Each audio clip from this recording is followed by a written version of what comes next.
नमस्कार, मैं हूं मोहन तिवारी और आप देख रहे हैं टीवी 24 की खास पेशकश तीसरी पारी का तीसरा बजट। जी हां, मोदी सरकार का इस कार्यकाल का तीसरा बजट पेश हो चुका है और हर बार की तरह चौंकाने वाले अपने निर्णय के लिए जाने जाने वाली मोदी सरकार इस बार थोड़ी धीमी शुरुआत करती हुई नजर आई है। लेकिन कहा जा रहा है कि ये जो बजट है वो मजबूत अर्थव्यवस्था और तेज विकास को एक तरीके से गति देने वाला बजट होगा, क्योंकि इसी बजट के आधार पर अगले 2 साल के विकास की नींव तैयार हो रही है। और इसीलिए जब नींव बनती है तो ज़मीन के ऊपर वो दिखाई नहीं देती, ज़मीन के नीचे ही रहती है। तो ऐसा ही ये बजट है। इस बजट को लेकर आज दिन भर से हम चर्चा कर रहे हैं और आज इस पूरे घंटे जब हम चर्चा करेंगे तो प्रतिक्रियाएं क्या है पहले आपको सुना देते हैं। तो सबसे पहले राष्ट्रीय स्तर पर प्रधानमंत्री ने क्या कहा, वित्त मंत्री ने क्या कहा, वो सुनिए। Budget prepared in Kartavya Bhavan. We are inspired by 3 Kartavya.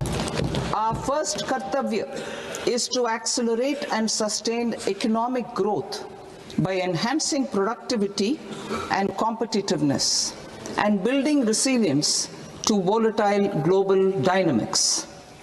Our second Kartavya is to fulfill aspirations of our people and build their capacity, making them strong partners in India's path to prosperity. Our third Kartavya, aligned with our vision of Sabka Saath, Sabka Vikas, is to ensure that every family, community, region, and sector has access to resources, amenities, and opportunities for meaningful participation. आज का budget ऐतिहासिक है। इसमें देश की नारी शक्ति का सशक्त प्रतिबिंब झलकता है। महिला वित्त मंत्री के रूप में निर्मला जी ने लगातार 9वीं बार देश का बजट प्रस्तुत करके नया रिकॉर्ड बनाया है। ये बजट अपार अवसरों का राजमार्ग है।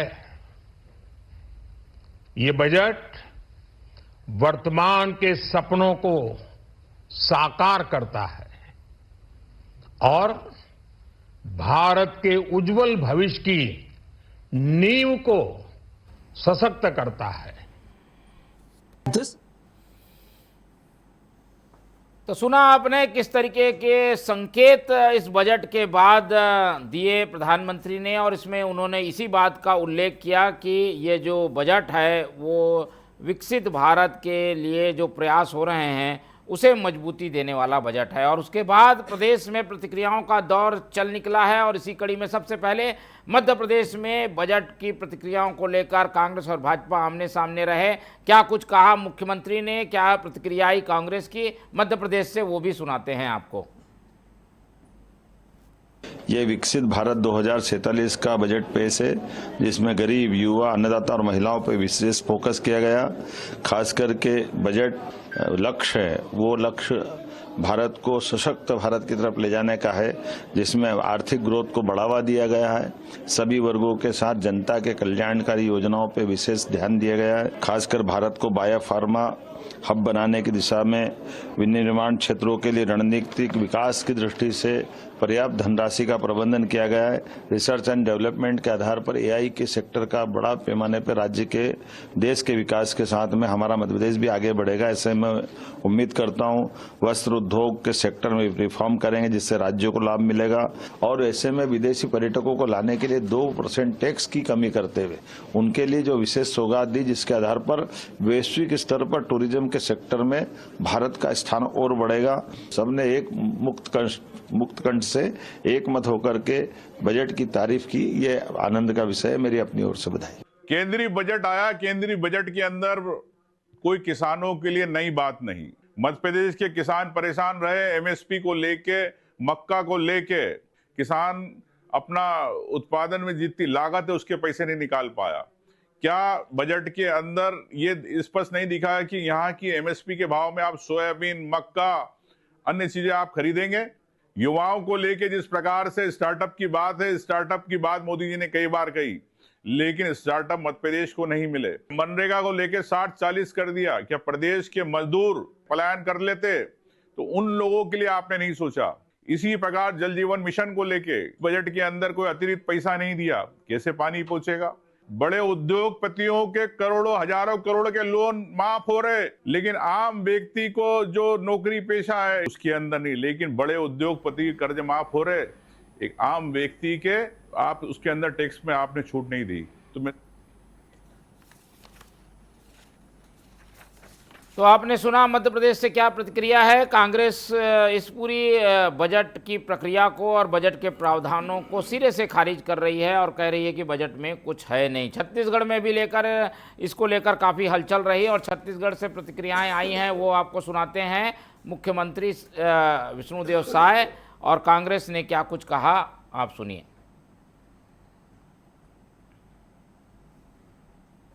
आज भारत सरकार का वर्ष 2026-27 का आम बजट कर्तव्य भवन में पहली बार प्रस्तुत हुआ है।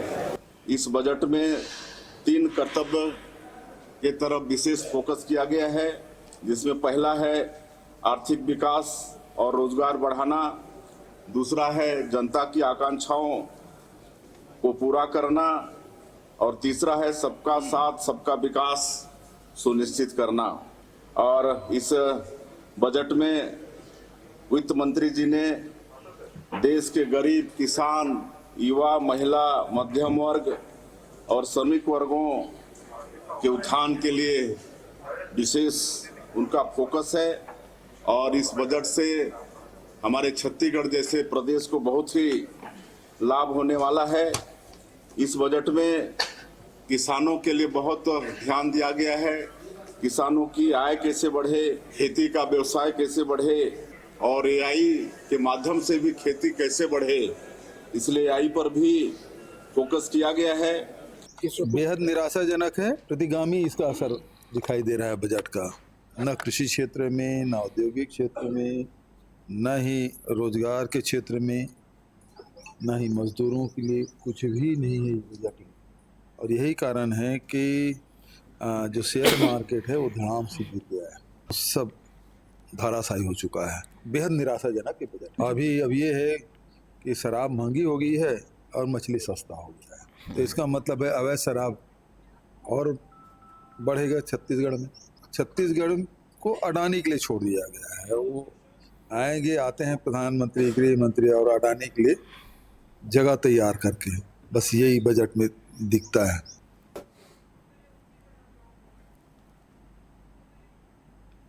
तो बजट एक और उसकी प्रतिक्रियाएं अनेक और नज़रिया भी अलग अलग, और इस नज़रिए को आज हम इस पूरे घंटे तोलने की कोशिश करेंगे, पैमाने में कसने की कोशिश करेंगे। पहले मिल लेते उन मेहमानों से जो इस चर्चा में हमारे साथ रहेंगे। हम बहुत स्वागत करेंगे। हमारे साथ मौजूद हैं कांग्रेस का पक्ष रखने के लिए कांग्रेस के तेज तर्रार नेता अमरजीत चावला जी, बहुत स्वागत है आपका। बीजेपी का पक्ष रखेंगे वासु शर्मा जी, बहुत स्वागत करेंगे आपका। इस पूरे बजट को लेकर अर्थशास्त्रीय नज़रिया हमारे साथ शेयर करने के लिए सुबह से हमारे साथ जुड़े हैं डॉक्टर अजय चंद्राकर जी, बहुत स्वागत करेंगे आपका। और व्यापारी पक्ष से ज़्यादा बजट जुड़ता है और उनको सीधा असर डालता है, इसलिए उनकी भी प्रतिक्रिया जरूरी है, इसलिए उनका प्रतिनिधित्व करने के लिए हमारे साथ है विक्रांत राठौर जी, कैंट युवा के कार्यकारी अध्यक्ष है, बहुत स्वागत करेंगे आपका। तो चारों मेहमान हमारे साथ बने हुए हैं। पहले फौरी तौर पर बजट को अर्थशास्त्रीय नज़रिए से समझ लेते हैं और उनसे समझने की कोशिश करते हैं कि कर्तव्य बजट कहा जा रहा है, कर्तव्य दिखता नहीं है, करना पड़ता है, वैसा कुछ बजट है क्या? इसमें कुछ सीधे फायदे वाली चीज़ अभी दिख नहीं रही है। चंद्राकर जी, तो क्या माने हम इसे? आम लोगों को क्या मिला इस बजट में? केवल कर्तव्य बोध हुआ है क्या इस बजट से?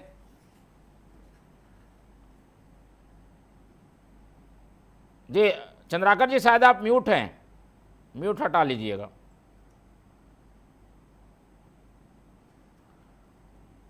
जी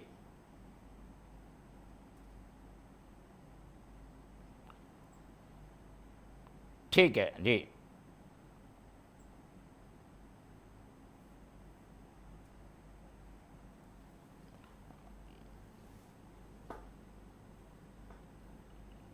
आप अपने म्यूट को हटा लीजिए, म्यूट ऑप्शन ऑन है आपका मोबाइल में ही, ठीक है। चलिए हम आपके पास लौटेंगे, तब तक हम प्रतिक्रिया ले लेते हैं बीजेपी की और उनसे समझने की कोशिश करते हैं कि हर बार कुछ नया, कुछ टैग लाइन, कुछ वन लाइन, कुछ ऐसी चीज़ें आती है। इस बार हम खोजते रह गए क्या इस बजट को नाम दें, उसमें ही काफ़ी उधेड़-बुन करनी पड़ी वासु शर्मा जी।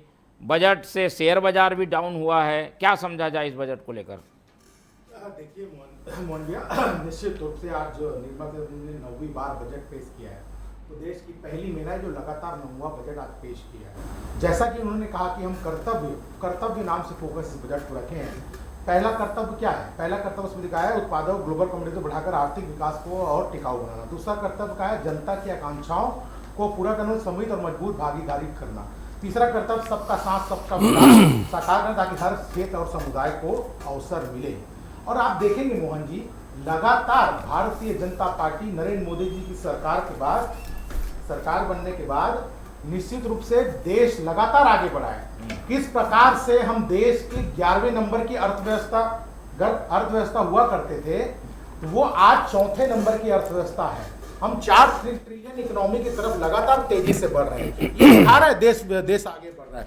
आप देखेंगे अच्छे देश का जीडीपी का रेशो, ग्रोथ रेट देख लेंगे तो बड़ी देशों का, जो विकसित देश हम कहते हैं, अमेरिका, रशिया, जो 2.1.0 ऐसे रेशो है, 7.2% का अनुमान लगाया कि 7.2% रहेगा। पिछले अप्रैल से दिसंबर में 2025 की बात कह रहा हूँ, ये कांग्रेस वाले बड़े हल्ला करते हैं कि महंगाई चरम सीमा पे है, महंगाई बहुत बढ़ गया। अब जब डेटा इकोनॉमिक सर्वे में निकल के आया है तो खुदरा महंगाई दर को जब से मापा गया है तब से लेके सबसे निचले स्तर मोहन जी 1.7% है। कांग्रेस के लोग हल्ला मचाते हैं, इनके समय में तो महंगाई दर 10 से 12% इनके समय, आपके समय सब तुलना होगी, लेकिन अभी क्या है? अभी हमें जनता को बताना है कि इस बजट को हम कैसे बताएं कि उनके लिए क्या है। देखिए, निश्चित बजट में मोहन जी महिलाओं के लिए, लखपति दीदी के लिए इसमें फोकस किया, उनके लिए बजट एलोकेशन किया है। युवाओं को एमएसएमई सेक्टर से 10,000 करोड़ प्लस 2,000 करोड़ का और प्रदान किया है। और उसमें कहा भी गया है कि अब सरकार सुनिश्चित करेगी कि जो लोग उद्योग लगा रहे, छोटे उद्योग लगा रहे, हम उनसे सामान खरीदें तो उनका उद्धार हो। और बहुत सारे चीजें ऐसे, रेलवे कॉरिडोर की बात की गई है, तीर्थ क्षेत्रों के उत्थान की बात की गई है, किसानों के लिए बात की गई है। तो इसमें आप देखेंगे हर फील्ड के लोगों को विकास हो, हर फील्ड के लोगों तक बजट का वो पहुंचे। निश्चित रूप से बजट दूरगामी सोच का बजट है। जैसे हम बात करें 2047 विकसित भारत की, तो वहां जब देश 100 साल का होगा तो भारत देश कहां पर रहेगा, उस और बजट दिख रहा है। ठीक है, दिशा दिखाने वाला बजट है। अजय जी से बात अधूरी रह गई थी, उनसे अब एक कमेंट ले लेते हैं। चंद्राकर जी, क्या देखते हैं बजट को लेकर, आपका क्या नजरिया है?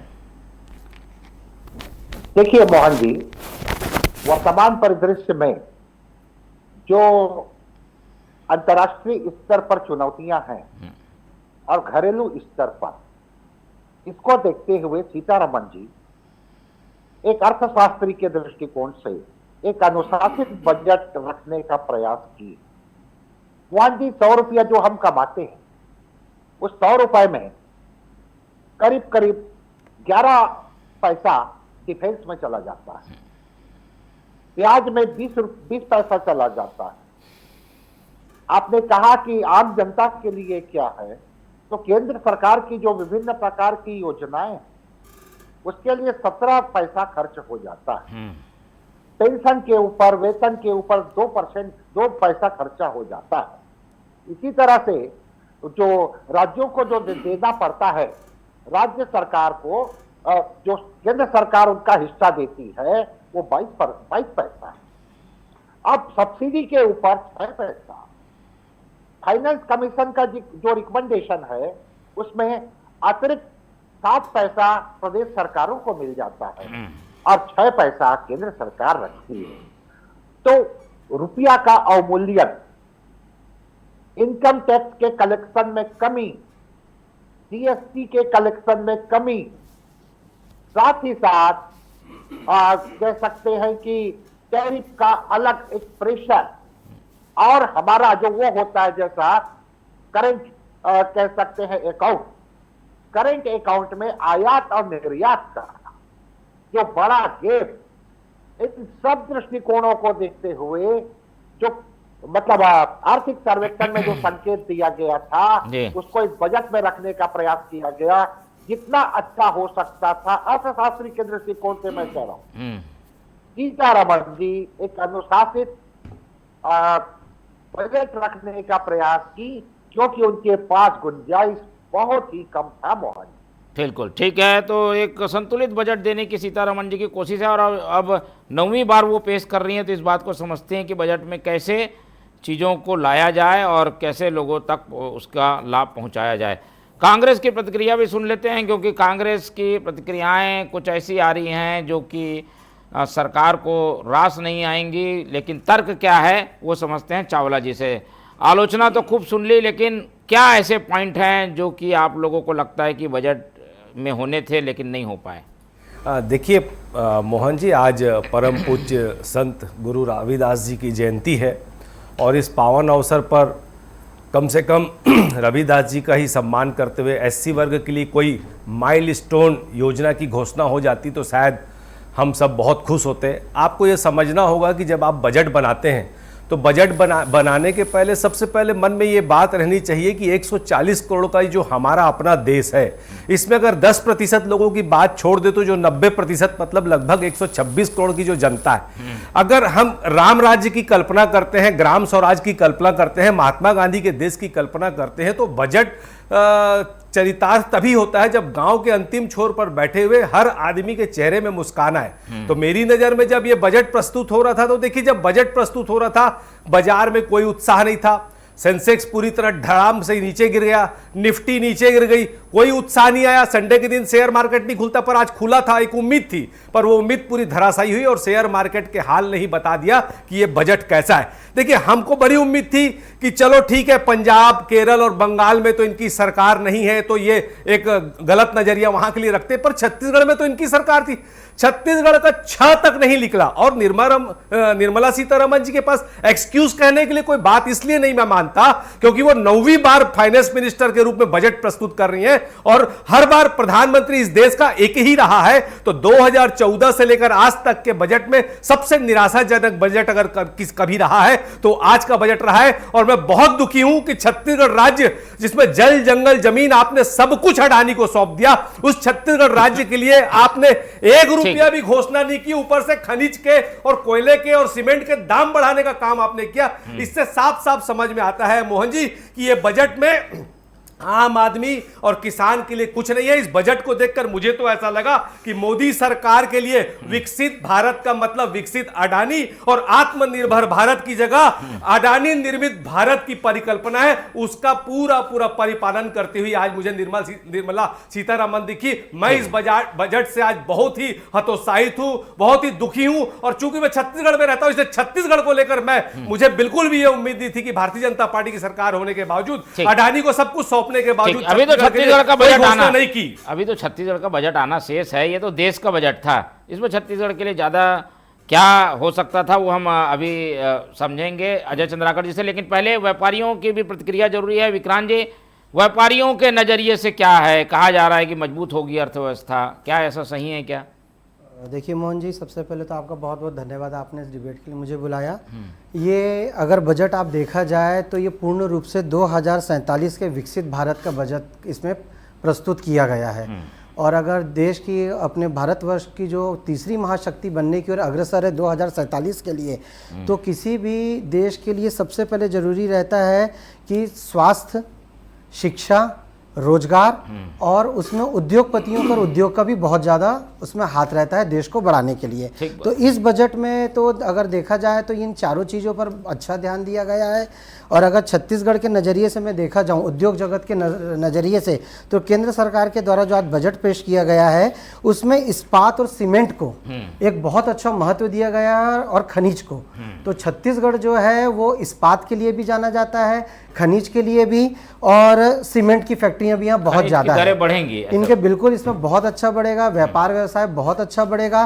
केंद्र की जो नीति है वो पूर्णतः रूप से अगर लागू होती है तो मैं ये नहीं कहना चाहूँगा कि वो छत्तीसगढ़ के लिए ही रहेगी, वो संपूर्ण भारतवर्ष के लिए वो लागू होना चाहिए और उससे व्यापार व्यवसाय बढ़ेगा, लोगों को रोजगार मिलेगा और भारत संपूर्ण 2047 में बिल्कुल विकसित राष्ट्र की ओर अग्रसर होगा और अपना टारगेट अचीव करेगा। ठीक है, चलिए, व्यापारियों की भी अपनी उम्मीदें थी, वो कुछ हद तक इसमें पूरी होती दिख रही हैं, लेकिन जो सवाल चावला जी ने उठाया वो जवाब मैं चंद्राकर जी से ले लेता हूँ। चंद्राकर जी, कहा जा रहा है कि अपने अपने प्रदेश के नज़रिए से भी इस बजट को देख रहे हैं। बिहार वाले तो काफ़ी खुश थे, छत्तीसगढ़ में जैसी प्रतिक्रिया मिली है ऐसा लग रहा है कुछ है ही नहीं छत्तीसगढ़ के लिए। क्या उस नज़रिए से, प्रदेश के नज़रिए से भी देखना चाहिए कि बजट को? देखिए मोहन जी, अगर प्रदेश के नजरिए से देखते हैं तो रेलवे के ऊपर चावला जी जो कह रहे हैं, क्योंकि लॉजिस्टिक के ऊपर खूब बात हुई बजट में, तो रेलवे के ऊपर भी बात हुई। रेलवे के लिए कम से कम अगर महासमुंद से लेकर के बसना सराई पाली होते हुए संबलपुर तक एक अगर रेलवे ट्रैक ज्यादा किलोमीटर नहीं, और मैं इस बात को बार बार अपने आलेखों में लिखता हूं, दुर्भाग्य से चाहे कांग्रेस सत्ता में रही या बीजेपी सत्ता में है, इनके जनप्रतिनिधि ना तो लोकल स्तर पर उठाते हैं, ना स्टेट लेवल पर, ना केंद्रीय स्तर पर। अगर ये रेलवे ट्रैक बन गया तो उड़ीसा के साथ ही साथ छत्तीसगढ़ का जो व्यापार है रेलवे के दृष्टिकोण से वो एक जिंदगी पनपाने वाली हो सकती है, बड़ा आर्थिक एक्टिविटी हो सकता है। ये तो नहीं हुआ, लेकिन सवाल है केंद्रीय बजट का, सवाल है विषम परिस्थितियों का, सवाल है यहाँ पर लगातार अनेक वर्षों से चुनाव जीतने के लिए प्रीविस की राजनीति, सवाल है हमारे स्थापना व्यय में लगातार वृद्धि का, एस्टेब्लिशमेंट कास्ट का, सवाल यह है कि लगातार राजकोषीय घाटा के बढ़ने का। तो इस बजट में एक ब्रेक लगाने का काम वित्त मंत्री जी की है।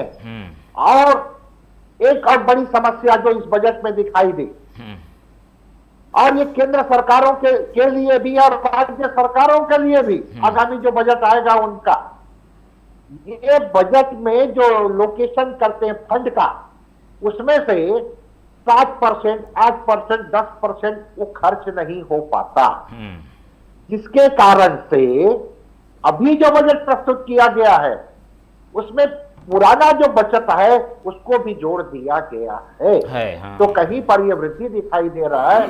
यहाँ पर आज की जो परिस्थिति है, आर्थिक दृष्टिकोण से कहें, राजनीतिक दृष्टिकोण अलग रहेगा, सामाजिक दृष्टिकोण अलग रहेगा, लोक प्रिय बजट अलग रहेगा, लेकिन डिसिप्लिन की आवश्यकता थी। और आज चर्चा ये क्यों नहीं होनी चाहिए मोहन जी, जब देश की बात है तो सब वर्ग कहते हैं हमें क्या मिला, मैं हमेशा से इसका हितैषी रहा हूं, लेकिन आज वर्तमान परिदृश्य में अंतर्राष्ट्रीय लेवल पर जो परिस्थितियां है, चाहे विकसित राज्य अमेरिका का हो, चाहे जापान का हो, चाहे भारत का हो, जिस तरह से आर्थिक रूप से हम स्ट्रगल कर रहे हैं, तो यहां पर यह क्यों बात नहीं होती सभी वर्गों से कि हमारा कंट्रीब्यूशन क्या रहेगा, राजस्व में वृद्धि के लिए हम क्या क्या सुझाव दे सकते हैं। ठीक, आज सरकार, एक सिंपल उदाहरण है, ये जो टोबैको है, बजट के पहले आज उसका रेट बढ़ गया, 50,000 करोड़ उससे इनकम होता है, और निश्चित रूप से वो हानिकारक है स्वास्थ्य के लिए, लेकिन राजस्व भी इस माध्यम से लेना पड़ रहा है। मतलब कल्पना किया जा सकता है कि अगर आज हम सचेत नहीं हुए और प्रदेश सरकारें भी कंप्लीट यहाँ पर उनको अपने बजट में इसका ध्यान रखना पड़ेगा, नहीं तो आने वाली जो नस्लें हैं, 1 रुपए का खर्चा कैसे होता है मैं आपसे साझा किया, ये विषम परिस्थिति हो जाएगी। इसलिए अभी वर्तमान समय में प्रोडक्टिविटी को बढ़ाना, एसएमई की सेक्टर के ऊपर ध्यान देना, और साथ ही साथ हमारी जो इकोनॉमी, कंजम्पशन इकोनॉमी है, वो चूंकि जीएसटी कलेक्शन नहीं हुआ, इस बात का प्रतीक है कि आम जनता के जेब में परचेसिंग पावर करने की क्षमता कम हो रही। ठीक है, चलिए, क्रय क्षमता कम होने के कारण कई नए प्रावधानों की ज़रूरत है, और उन प्रावधानों को अगर किया जाएगा तो बजट काफ़ी संतुलित माना जा सकता है। लेकिन लोगों का क्या नज़रिया है वो भी आपको सुनाते हैं। और बताने की कोशिश करते हैं कि आखिर इस तरीके के बजट को आम जनता अब क्या किस तरीके से समझ रही है, बजट में आम जनता के क्या राय हैं।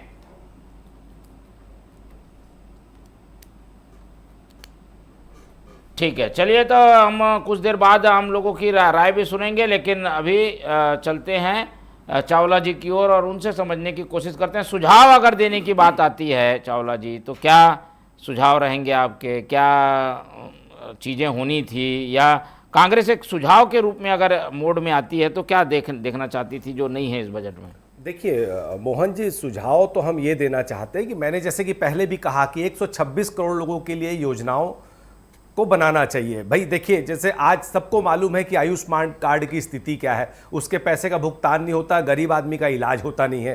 तो ऐसी योजनाओं में सुधार करना चाहिए जो खामियां हैं।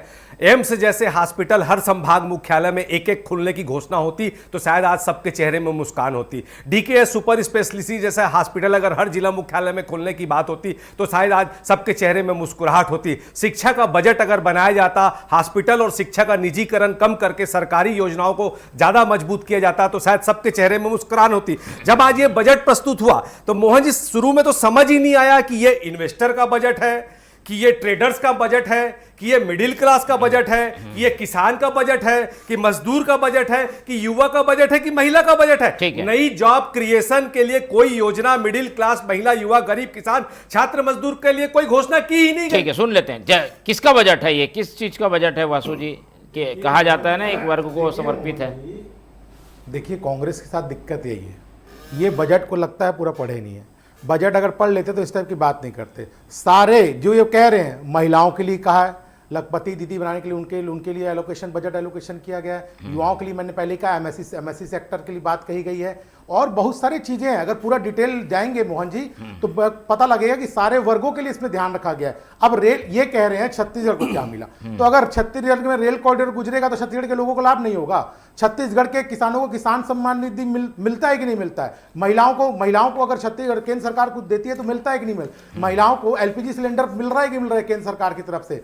महिलाओं 80 करोड़ लोगों को मुफ्त राशन मिल रहा है कि नहीं मिलता है? और ये अभी कह रहे थे आयुष्मान कार्ड की बात, आयुष्मान कार्ड से 5 लाख तक का लोगों को स्वास्थ्य में मिल रहा है, हजारों करोड़ों लोगों को इसको लाभ उठा रहे हैं, और ये बात कर रहे हैं पैसा नहीं मिल रहा है। पैसा आपकी सरकार, कांग्रेस की सरकार ने पिछले 5 साल में छत्तीसगढ़ में रोका हुआ, उसका पाप भारतीय जनता पार्टी की सरकार लगातार भुगतान कर रही है अभी आने के बाद, तो उसमें नहीं जाते। बहुत सारे चीज है, 11 करोड़ से ज्यादा इस देश में शौचालय बन गए, 4 करोड़ से ज्यादा प्रधानमंत्री आवास बन गए। कांग्रेस को दिखता नहीं है। मैं 2 मिनट ले रहा हूं मोहन जी, क्या है दिक्कत? ये है कि इनको दिखता नहीं है। मैं आपको बता रहा हूं, ये एम्स की बात कर रहे थे ना, इनके जमाने में केवल 7 एम्स हुआ करते थे पूरे देश में। प्रधानमंत्री मोदी जी के आने के बाद 22 एम्स हो गए हैं। एयरपोर्ट केवल 74 हुआ करते थे, बढ़ के 150 हो गए। मेट्रो केवल 5 शहरों में थे, बढ़ के 20 हो गए। मेडिकल कॉलेज 384 हुआ करता था, बढ़ के 700 हो गए। यूनिवर्सिटी 400 हुआ करता था, बढ़ के 1100 हो गए। नेशनल हाईवे 9600 किलोमीटर का था, 1.5 लाख किलोमीटर बढ़ गया। नहीं, लेकिन ये कोई रेस नहीं हो रही है। इन्होंने क्या किया, आपने क्या किया? ये कहते हैं कि भारतीय जनता पार्टी, प्रधानमंत्री मोदी जी के आने के बाद इस देश में कुछ काम नहीं हो रहा है, खाली अडानी और इनके लिए काम हो रहा है। अब अडानी जी तो राजीव गांधी जी के समय से काम कर रहे हैं ना इस देश में। अब ये कहते हैं कि अडानी जी को काम मिल रहा है। भाई अडानी जी को काम नहीं मिल रहा है, देश का विकास हो रहा है। अब देश के विकास में भी कांग्रेस पार्टी को दिक्कत है तो उसमें कुछ नहीं कर सकते। और जहां तक महंगाई और ये सब की बातें जा रही है, जैसे वरिष्ठ पत्रकार महोदय ने कहा, जियो पॉलिटिकल सिचुएशन के बाद भी भारत की अर्थव्यवस्था कितनी मजबूत है ये देखना पड़ेगा। बाकी देश कोरोना जैसे महामारी के बाद बाकी देश की क्या हालत थी और भारत की क्या हालत थी ये सब ने देखा है। इसकी सराहना होनी चाहिए। मैं तो ये पूछना चाहता हूं, नहीं मोहन जी मेरा एक छोटा सवाल है, मैं ये पूछना चाहता हूं 2014 से जब से प्रधानमंत्री मोदी जी बने हैं, कांग्रेस पार्टी को एक भी काम ऐसे अच्छा नहीं लगा, मोदी जी ने कोई भी काम अच्छा नहीं किया। कोई काम अच्छा नहीं लगता, एक आध काम तो बताना चाहिए। चावला जी जल्दी जनता भी देखती है, हर चीज का विरोध भी उचित नहीं है। बहुत शालीनता से सुनिएगा। जैसे मैंने सुना, आपने कहा सिलेंडर सबको मिल रहा है, आपने तो 500 रुपए सिलेंडर देने की बात की, दिया। एम्स दिया बोलते हो तो एम्स में क्या हाल है जाके देखो। आयुष्मान कार्ड मैं चैलेंज करता हूं, जैसे घुटने का प्रत्यार्पण है, मोतियाबिंद, ऐसी महत्वपूर्ण चीजों का इलाज ही नहीं होता उसमें, और सरकारी हॉस्पिटल इतना दुखी कर देते हैं कि आपको प्राइवेट में जाना पड़ता है। आप बोलते रेल कॉरिडोर बनाया, तो रेल कॉरिडोर भैया अडानी के लिए बना रहे हो, आम आदमी को उससे कोई फायदा नहीं है। अभी देखा ना आपने मोहन जी, मैं बताना चाहता हूं, नहीं देखो बीच में मत बोलिए, आप सुन लीजिए। मोदी हम इसलिए बोलते हैं हाउसिंग लोन ब्याज में कोई राहत क्यों नहीं दिए, मिडिल क्लास से जुड़ा हुआ था। कैपिटल गेन टैक्स में कोई राहत क्यों नहीं दिया, सीनियर सिटीजन के लिए कोई योजना कोई लागू लागू क्यों नहीं किए? देखो, छूट और फायदा सरकारी सहायता सिर्फ उसी सेक्टर में है जो अडानी से प्रत्यक्ष अप्रत्यक्ष रूप से जुड़े, न्यूक्लियर क्षेत्र हो, बैटरी निर्माण हो, सोलर हो, ऊर्जा हो, खनिज कॉरिडोर हो, रेल कॉरिडोर हो, जल मार्ग हो, इसमें सरकारी सहायता और छूट की घोषणा हुई, क्योंकि ये सब अडानी चलाता है। क्योंकि इनकी नजर में भारत निर्भर मतलब अडानी निर्भर होगा, तभी भारत निर्भर होगा। आ गई बात, आ गई, इसका जवाब देने का मौका दूंगा जल्दी। नहीं बासु जी, आप सुनिए, देखो इन्होंने एक बड़ा खेल आज क्या किया मालूम? अघोषित आय पे पहले सजा मिलती थी, लोग डरते थे, उसको आज खत्म कर दिए। तो अघोषित आय, काला धन किसके पास ज्यादा है? विदेश घोषित करेंगे ना लोग, अब तो घोषित करेंगे। सुनो, ये बोले थे काला धन लाएंगे, इन्होंने घोषणा कर दी कि 30% पेनाल्टी ठोक के आप विदेश में बड़ा सारा काला धन ले आओ। तो विदेश में काला धन किसके पास है? वासु का है, मेरा है कि आपका? अरे वो पैसा तो उन्हीं लोगों का, भाजपा के नेताओं का और अडानी अंबानी का। तो भैया ये ऐसा है कि 2014 से आज तक जितनी भी घोषणाएं की है, अमित शाह खुद स्वीकार किए, जुमलेबाजी है, सच स्वीकार नहीं करता, आएंगे झूठ बहुत अच्छा। आ गई ये सारी बातें आ गई है। जनता की भी बाइट सुन लेते हैं, जनता क्या कह रही है। पहले मध्य प्रदेश के प्रतिक्रियाएं सुनते हैं।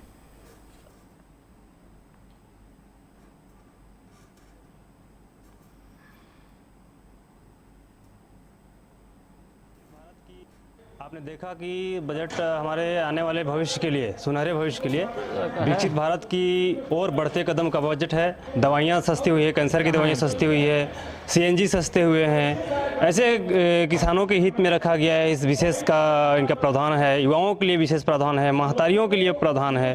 तो माननीय देश के यशस्वी प्रधानमंत्री और माननीय वित्त मंत्री जी ने बजट पेश किया है, उसका मैं स्वागत करता हूँ, वंदन करता हूँ। बहुत स्वागत योग्य बजट है। देखिए भैया, बजट से कुछ ऐसा फर्क तो नहीं पड़ेगा बाजार पे। आज आप फैक्ट्री, इंडियन फैक्ट्री लगेगा और कंप्रेशर इंडिया से आएंगे, डिपेंडेंसी इंडिया पे ही रहेगी और पैसा बाहर नहीं जाएगा आपका। डॉलर डे बाय डे मजबूत होते जा रहा है, रुपए कमजोर होते जा रहा है, हमारा पैसा बाहर जा रहा है। आपको उसके लिए कुछ करना चाहिए।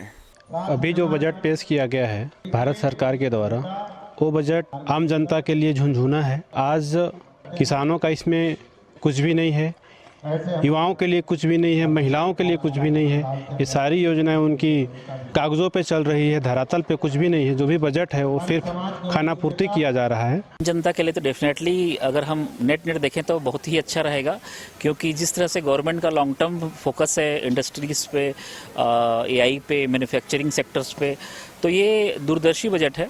बट ओवरऑल देखें तो बजट अच्छा है और मोर और लेस गवर्नमेंट जो है लॉन्ग टर्म के हिसाब से सोच करके जो है इस बजट को लाई हुई है।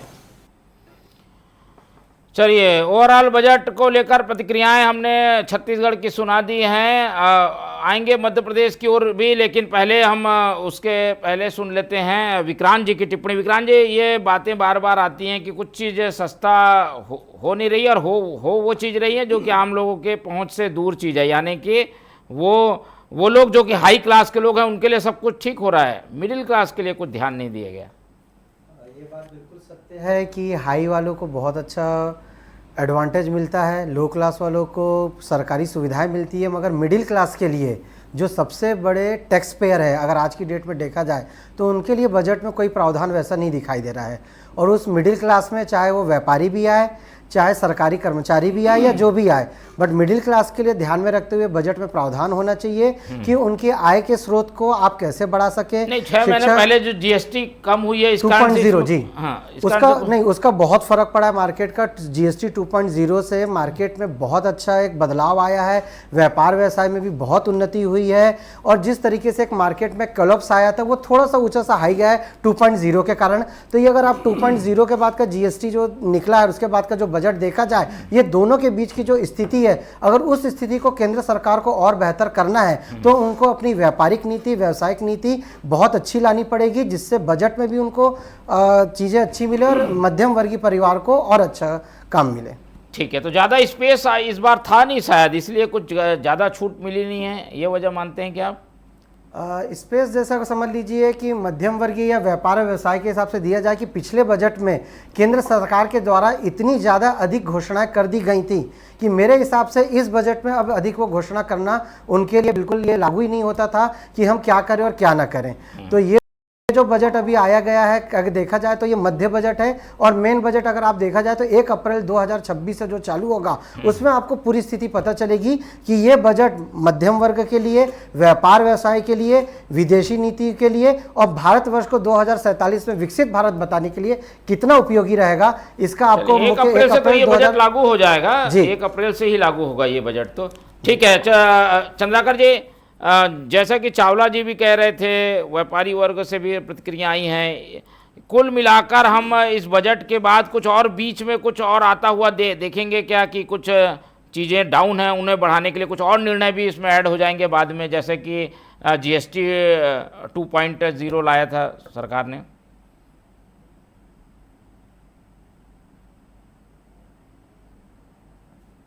1% एक्साइज ड्यूटी बढ़ गई है, 1% एक्साइज ड्यूटी। नंबर 2, जिस तरह से शेयर के ऊपर, जैसा हम कहें बायबैक करने वाले जो लोग हैं या प्रमोटर हैं, उनके ऊपर कैपिटल गेन्स की बात हुई है, तो ये सब बातें हैं।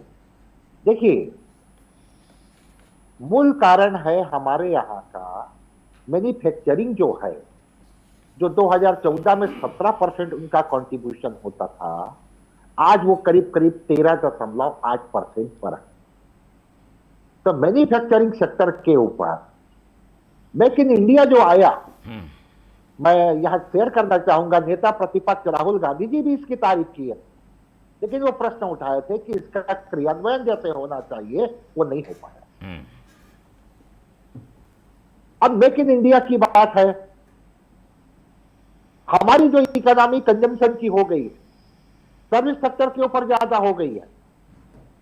आज देखिए चाइना में टेस्ला को के ऊपर उसको बीट करने के लिए एक उद्योगपति सामने आया और वो 9,000 करोड़ रुपया लोन लेना चाहते थे। चाइना की सरकार बोलती 9 नहीं, आपको 21,000 लोन देंगे, लेकिन आप यहां पर इसको स्थापित करिए। तो हमारे यहाँ जो लोन के मसले के ऊपर सिर्फ बड़े कॉरपोरेट लोगों को पैसा मिलना ये नहीं, हमारे यूनिवर्सिटी से, महाविद्यालय से जो नौजवान कॉमर्स पढ़ के या अन्य क्षेत्र के काम करना चाहते हैं, उनके लिए भी सुगम हो। लाइसेंस प्रथा, डॉक्टर मनमोहन सिंह जी कब से बोलते गए कि इसको कम करेंगे, करने का भी प्रयास किया गया मोदी जी की तक, लेकिन कहीं ना कहीं वो अड़चन है। इस बजट में इसी बात को एड्रेस करते हुए सीतारमण जी बोली कि जो एक्सपर्ट निवेश करने वाले छोटे शहर के जो ग्रुप होंगे उनको हम समर्थन देंगे। मूल बात आती है, हम निर्यात क्या करते, कमोडिटी, ये मसाला, ये अनाज, ये टेक्सटाइल, और टेक्सटाइल में हमारी कंपटीशन किससे हो गई है, बांग्लादेश के साथ, इवन पाकिस्तान के साथ। तो ये प्रतिस्पर्धा तो है। असली बात यह है मोहन जी कि हमारा जो एक प्रकार से कह सकते हैं राजनीति में चुनाव जीतने के लिए, चाहे वो क्षेत्रीय पार्टियां हो या राष्ट्रीय पार्टियां, खटाखट बिहार चुनाव तक जिस तरह से राशि विपुल पैमाने पर खर्च करती गई, उनका डीमेरिट आ चुका है, और जिसके कारण से ये बजट में एलर्ट होने का प्रयास किया गया है।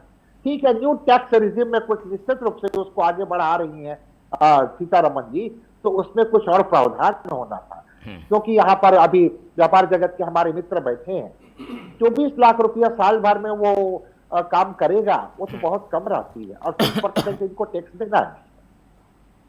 तो बहुत सी बातें हैं जी। तो वर्तमान परिदृश्य में एक बात और है जिसके ऊपर शेयर मार्केट बहुत ज्यादा रिएक्ट किया है, वो STT।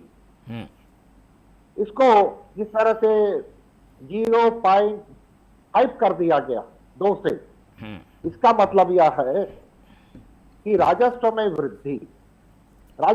वृद्धि के लिए आपका जो मूल प्रश्न था, अभी देखते हैं कि 1 अप्रैल के पहले और क्या क्या नोटिफिकेशन होता है, लेकिन मैं इसे इंडिविजुअल रूप से अर्थशास्त्री के दृष्टिकोण से एक अच्छा प्रयास, लीकेज को खत्म करने वाला बजट के रूप में देखता हूं। अनुशासित बजट, पहले से ही इतनी सारी योजनाएं हैं, केंद्र सरकार का 17 पैसा केंद्रीय योजनाओं में जा रहा है, तो ये पहले से जो है उसी में और इम्प्रूवमेंट किया जाए, उसको और एक प्रकार से उसमें स्किल पैदा किया जाए, लेकिन अभी और घोषणा करने की आवश्यकता नहीं। बिल्कुल, तो काफ़ी किया है और काफ़ी कुछ करना बाकी भी है। लोगों की प्रतिक्रिया एक बार फिर से सुनते हैं, मध्य प्रदेश के लोग क्या कह रहे हैं, आइए आपको सुनाते हैं। बजट मुझे जिस प्रकार आया है उस हिसाब से मुझे लगा ऐसे, और बाकी बहुत सारी ज़रूरत चीज़ें हैं जो जिन पे और कम किया जा सकता है, क्योंकि वो छोटे घर से लेकर बड़े कोई भी किसी भी लेवल के हो, उन सबको बहुत ज़्यादा ज़रूरत पड़ती है। तो उसमें थोड़ा ध्यान देना चाहिए, जो एक्चुअली हर रोज़ इंसान, हर वर्ग का इंसान यूज़ कर रहा है, उस पर स्पेशली बहुत ज़्यादा ध्यान देने की ज़रूरत थी, मुझे ऐसा लगता है। सर, आम बजट आया है तो ठीक ठाक है, लेकिन बहुत बेनिफिट नहीं दिया इन लोगों ने। जैसे हम लोगों को जो सरकारी नौकरी में, उनको बस इनकम टैक्स में 1 लाख की और बढ़ोतरी दी गई है, तो वो ठीक है। बट जैसे सोना चांदी में देना चाहिए था, क्योंकि हर लेडीज़ की पसंद होती है सोना पहनना, तो अभी तो पहुँच के ऊपर होता जा रहा है। मोदी जी या सरकार कर सकते थे कि भाई थोड़ा सा और महिलाओं की ज़रूरत का चीज़ है, थोड़ी बहुत इलेक्ट्रॉनिक वगैरह ऐसा डेली यूज़ का नहीं है, थोड़ा कम वो चीज़ें हों जो हमारे रोज़मर्रा की ज़िंदगी में आती है यूज़ में। ये बजट उतना अच्छा नहीं, ना ही बुरा है ना अच्छा है। जिस चीज़ पे बढ़ना चाहिए उसको बढ़ाएं, जैसे शराब हुई, अब सिलेंडर गैस पे भी मतलब उसको तो कम करना चाहिए। सबकी मांग है, जो सिलेंडर वगैरह, सिगरेट, दारू, इस पर मांग बढ़ा है। बजट जो है संतुष्टिजनक है, क्योंकि कुछ अच्छी चीज़ें दिखाई दे रही हैं, जैसे कि गंभीर बीमारियों की दवाइयां, जैसे कैंसर मुख्यतः, उसकी 7 तरह की दवाइयों पर उन्होंने टैक्स कम किया है, जिससे वो सस्ती होंगी। बाकी ठीक है, ओवरऑल व्यापारी या आम किसी भी दृष्टि से देखूं, संतुष्टिजनक बजट है। देखिए, हम लोगों को के लिए तो कुछ खास बेनिफिट्स नहीं है कंज्यूमर के लिए, और हम लोगों को भी कोई बेनिफिट नहीं मिला है। हम लोगों को कॉस्मेटिक्स में या हम लोगों के ट्रेड में कुछ कम नहीं हुए रेट्स, जो कि होने चाहिए थे। टैक्सेस में हम लोगों को रिबेट मिलना चाहिए था। इसमें कोई प्रोडक्ट में सस्ता नहीं किया है, जो जनरल चल रहा है वही रेट है।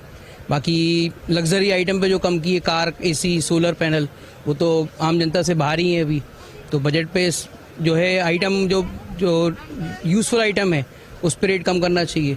गैस सिलेंडर पे भी रेट बढ़ा है शायद, तो उसके लिए भी रेट कम करना चाहिए।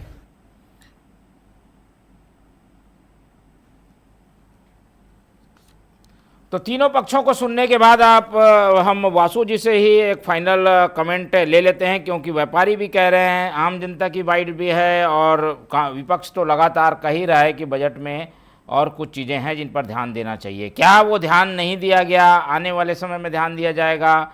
ये सब चीज़ों जो सवाल उठ रहे हैं उस सब का क्या जवाब है वासु जी? मैं और कुछ बजट की विशेषता बता देता हूँ जो आम वर्ग के लिए फ़ायदेमंद है। हम सबसे पहले, आपने देखा होगा, इससे पहले बजट में हेल्थ इंश्योरेंस में जो टैक्स लगता था उसको खत्म कर दिया गया। अभी इस बजट में जो लाइफ टर्म इंश्योरेंस होता है, पहले उसमें जैसे हम किसी को भी कुछ दुर्घटना में मृत्यु हो जाती थी, उसको अगर 50 लाख का मिलता था तो उसमें टैक्स लगता था, अब उसको भी 0 कर दिया गया है। पहले तो 2.5 लाख में टैक्स लगते थे, अब 12 लाख तक में कोई टैक्स नहीं लगता। तो ऐसे बहुत सारी चीजें हैं। और अगर सरकार के अनुभव को, सरकार की चीजों को भी देखें, तो राजकोषीय जो घाटा था वो 4.4 था पिछले साल, वो कम होकर 4.1 हो गया है। और आप देखिए, सबसे बड़ी बात, अभी जो अमेरिका जो हम पे टैरिफ वॉर लगा रहा है, टैरिफ वॉर लगाने के बाद भी इंडिया में आप देखेंगे, अमेरिका का जो बीच के सामान की जो निर्यात है वो 2.4% बढ़ गया है, और जो सर्विस एक्सपोर्ट होता था वो 6.5% बढ़ गया है। तो निश्चित रूप से देश मजबूती से काम कर रहा है। प्रधानमंत्री मोदी जी के नेतृत्व में लगातार काम हो रहे हैं। और एक बहुत अच्छा सवाल जो वरिष्ठ पत्रकार महोदय ने भी उठाया, राहुल गांधी जी, आपने थोड़े दिन पहले देखा होगा, जर्मनी गए थे, BMW जी शोरूम में कह रहे थे, वो BMW जी शोरूम में जाके कहते हैं कि भाई यहाँ की तो जो मैन्युफैक्चरिंग है वो डिक्लाइंड हो गई है। तो मेरे पास एक छोटा सा आंकड़ा, मैं क्योंकि वो गाड़ियों की बात कर रहे थे तो मैं छोटा सा आंकड़ा आपको देता हूं।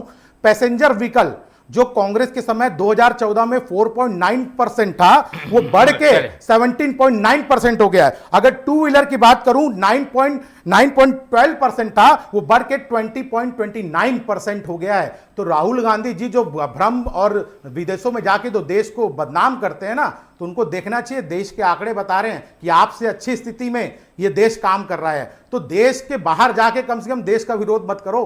भारतीय जनता पार्टी का विरोध तो सही है, लेकिन देश का विरोध क्यों करते हो आप? ठीक है, चलिए कुछ चीज़ें हैं। एक बार फिर से अजय चंद्राकर जी का कमेंट ले लेते हैं।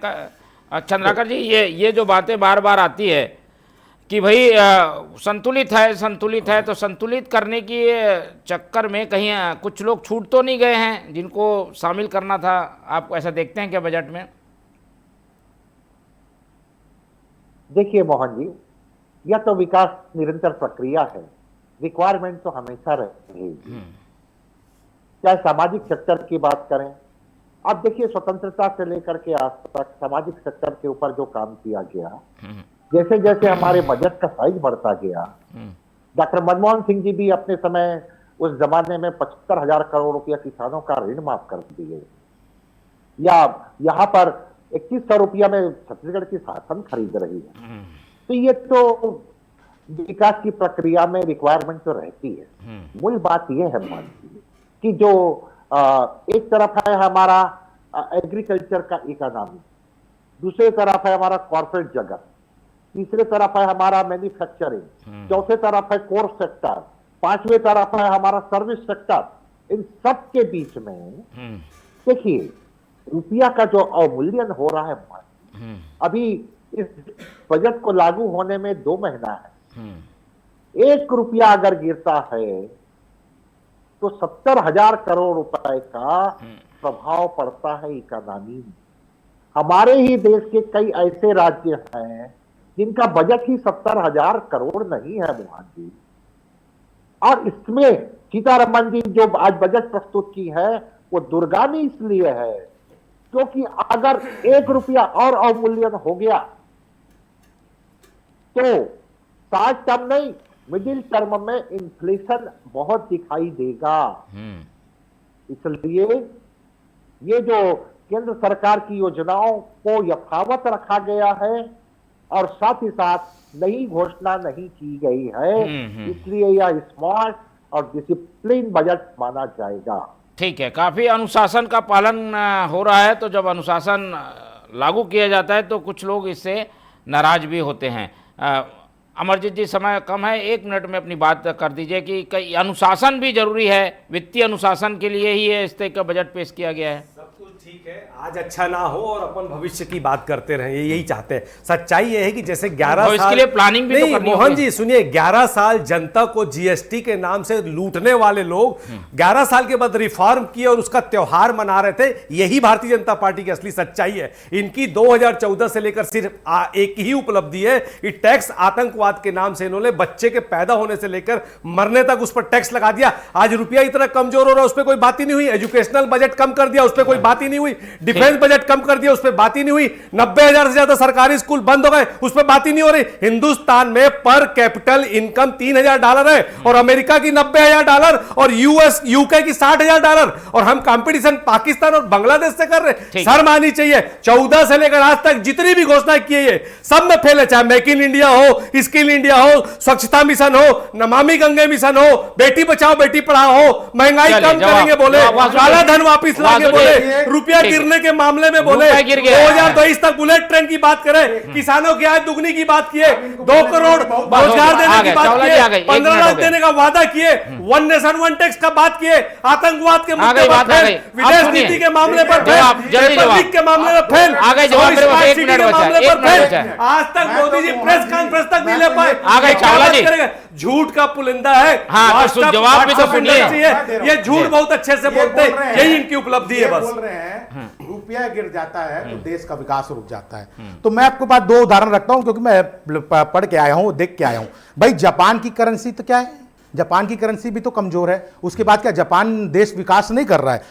लीबिया और तुनिसिया एक देश है, वहां पर 2 मिनट आप 2 मिनट रुक जाओ ना। अब मैं समझा रहा हूं, अरे मैं तो समझा रहा हूं, आप देखिए, अब झूठे आंकड़े नहीं दे रहा हूं मैं, आप फैक्ट चेक कर लीजिए। आप नहीं फैक्ट चेक कर लीजिए अमरजीत, मेरे बीच में बोलने, मैं तो सच्चाई बोल रहा हूं मोहन जी, आप सच्चाई गरीब मैं आ रहा हूं, छत्तीसगढ़ की बात कर रहा हूं, छत्तीसगढ़ के लिए कोई छत्तीसगढ़ में रहते हैं, केवल छत्तीसगढ़ की बात कर रहे हो, छत्तीसगढ़ पर बजट को सच्चाई है। राजनीतिक आप छत्तीसगढ़ में रह रहे हो, छत्तीसगढ़ के लिए 1 रुपए की घोषणा नहीं की, इस पे आप क्यों नहीं बोलते? आप जापान की बात कर रहे हो, आप पाकिस्तान बांग्लादेश की बात कर रहे हो, छत्तीसगढ़ियों को क्या मिला इस बजट में? छत्तीसगढ़ियों को क्या मिला इस बजट में? जल्दी एक सेकंड, आप ये बताओ ना। अरे मैं बता लेकिन पहले ये बताओ कि छत्तीसगढ़ियों को इस बजट में क्या मिला? हम जहाँ रहते हैं, अभी आप हम यहाँ रहते हैं, हम यहाँ रहते हैं सुनो ना, छत्तीसगढ़ की बात कर लो, समय नहीं है मेरे पास, दुनिया की बात मेरे करो, पास समय नहीं है। छत्तीसगढ़ की बात कर लो, सच्चाई सामने आ रही है। सुनिए तो, अरे सुनिए तो, जल्दी 30 मोहन सेकंड, जी मेरा ये कहना है, इन्होंने रुपया की बात उठाई, मैं तो अभी नहीं कर रहा था। जल्दी बोलिए, जल्दी। रेल कॉरिडोर के नाम से आप झूठ बोल दिए, खनिज के नाम से आप झूठ बोल दिए, अडानी को फायदा हो रहा है, रेल कॉरिडोर में अडानी को फायदा, खनिज में अडानी को फायदा, हवाई में अडानी को फायदा, पोर्ट में अडानी को फायदा, और छत्तीसगढ़ की बात करो। चलिए आज समय अब यहीं खत्म हो रहा है, समय नहीं है हमारे पास, समय नहीं है, इस चर्चा को यहीं खत्म करते हैं। हमारे साथ विक्रांत जी जुड़े, उनका धन्यवाद, वासु शर्मा जी ने समय दिया, उनका धन्यवाद, और अमरजीत चावला जी हमारे साथ बने रहे, उनका धन्यवाद देने के साथ साथ हमारे साथ डॉक्टर अजय चंद्राकर जी बने रहे एक्सपर्ट के रूप में, उनका बहुत धन्यवाद। तो चारों एक्सपर्ट को धन्यवाद कहते हुए आज की ये चर्चा यहीं खत्म करते हैं, और उम्मीद ये रखते हैं कि आप लोग देखते रहेंगे TV 24। रखिए अपना बहुत ख्याल, नमस्कार।